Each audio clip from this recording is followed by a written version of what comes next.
प्रशासनाला कळलं पाहिजे की आमचा समाज कोणत्या परिस्थितीमध्ये राहत है, कितने भाग पाण्यामध्ये।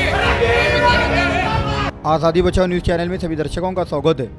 भीम आर्मी के कार्यकर्ताओं ने ड्रेनेज का गंदा पानी फेंका महापालिका आयुक्त की गाड़ी पर। दरअसल सोलापुर शहर रमाबाई अंबेडकर नगर में पिछले कई सालों से नागरिकों के घरों में ड्रेनेज का गंदा पानी और पीने का पानी गंदा आने के कारण जोन अधिकारी और महापालिका आयुक्त को निवेदन देने के बावजूद कोई काम ना होने पर गुस्साए नागरिकों और भीम आर्मी के कार्यकर्ताओं ने आज सोमवार 12 अगस्त 2024 को महापालिका आयुक्त की गाड़ी पर ही ड्रेनेज का गंदा पानी फेंक दिया। सर्वांना जय भीम जय शिवराय। आज भीम आर्मी भारत एकता मिशन या सामाजिक संघटनेच्या माध्यमातून आम्ही मातोश्री रमाबाई आंबेडकर नगर मधील रहिवाशांच्या ज्या समस्या आहेत त्या या ठिकाणी घेऊन आलो होतो, पण पोलीस प्रशासनाने सांगितलं आम्हाला की बाबा महापालिका आयुक्त या मीटिंग मध्ये आहेत। मग त्यांना जनतेच्या समस्यापेक्षा मीटिंग महत्वाची आहे का?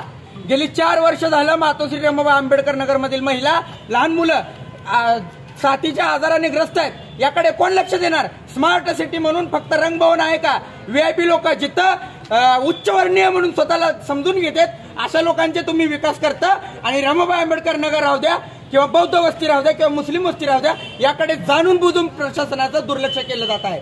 जर अशा पद्धतीने प्रशासनाने दुर्लक्ष केलं तर त्यांना जा विचारण्यासाठी आज आम्ही आमच्या या महिला, आमची जनता कोणत्या परिस्थितीमध्ये राहत आहेत याची जाणीव करून देण्यासाठी त्यांच्या गाडीवर आम्ही त्या नाल्यातील त्या ड्रेनेज मधील पाणी भरून आणून टाकलेलं आहे। कारण त्यांना या गोष्टीची जाणीव झाली पाहिजे की आमचा समाज आज कोणत्या अवस्थेमध्ये राहत आहे।